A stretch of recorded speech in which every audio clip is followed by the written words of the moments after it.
Élargissement des critères d'éligibilité du congé de proche aidant et de l'allocation journalière du proche aidant. Bonjour, bienvenue dans Graines de service public. Vous êtes ici présent pour la toute première actualité RH. Et aujourd'hui, je vais vous présenter le congé de proche aidant à travers les nouveautés, j'ai bien dit les nouveautés apportées par le décret 2022-1037 du 22 juillet 2022.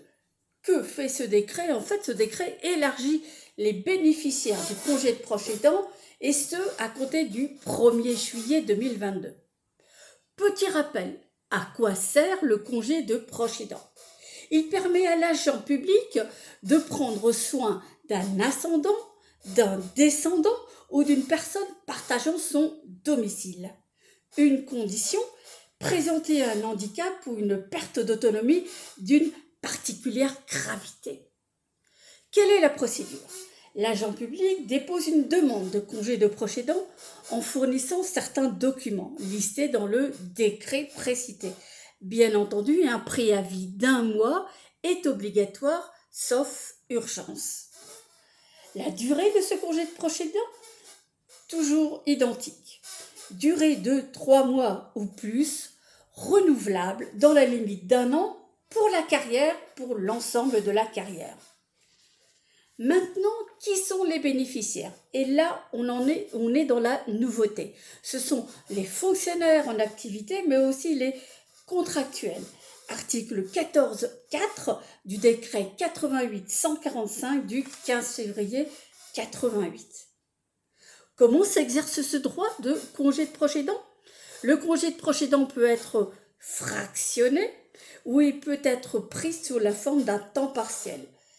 Ces modalités d'exercice doivent être véritablement décrites dans la demande déposée par l'agent public afin de bénéficier d'un congé de proche aidant.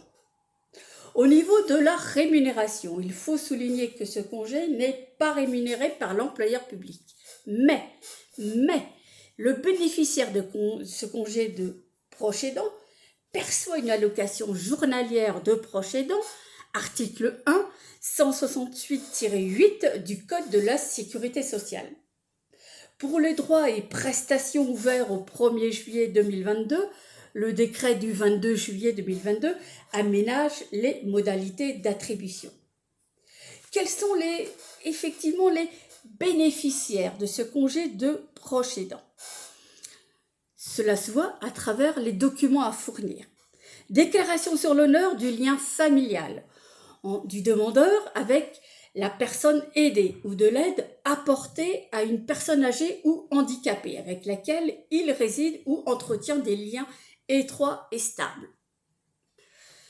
Une déclaration sur l'honneur précisant qu'il n'a pas eu précédemment recours au long de sa carrière à un congé de proche aidant ou la durée pendant laquelle il en a bénéficié. Si la personne aidée est un enfant handicapé à charge du demandeur ou un adulte handicapé, l'agent devra fournir une copie de la décision prise en application de la législation de la sécurité sociale ou d'aide sociale subordonnée à la justification d'un taux d'incapacité permanente d'au moins 80%. Vous voyez que ce taux est relativement important. Si la personne aidée souffre d'une perte d'autonomie, l'agent devra fournir une copie de la décision d'attribution de l'allocation personnalisée d'autonomie. Article L 232.2 du Code de l'action sociale et des familles.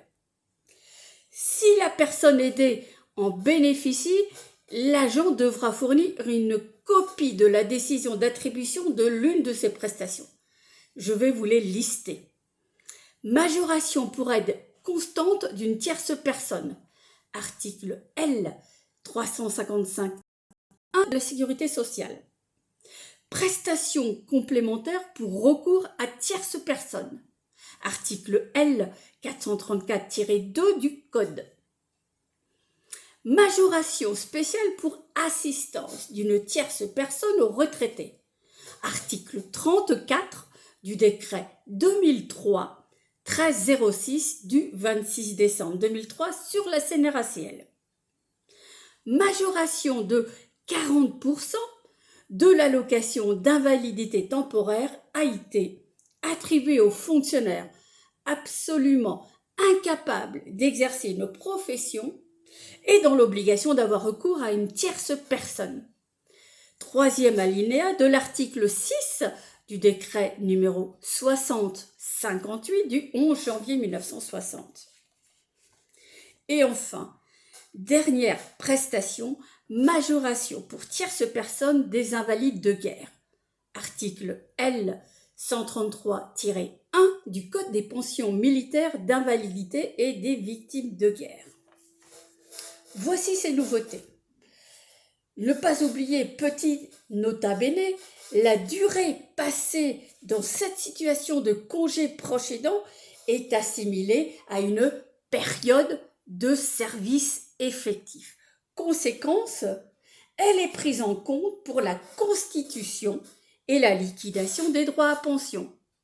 Je rappelle le décret en cause, décret numéro 2022-1037 du 22 juillet 2022. C'était la première actualité RH de la chaîne Graines de service public. À bientôt pour d'autres actualités. Bon courage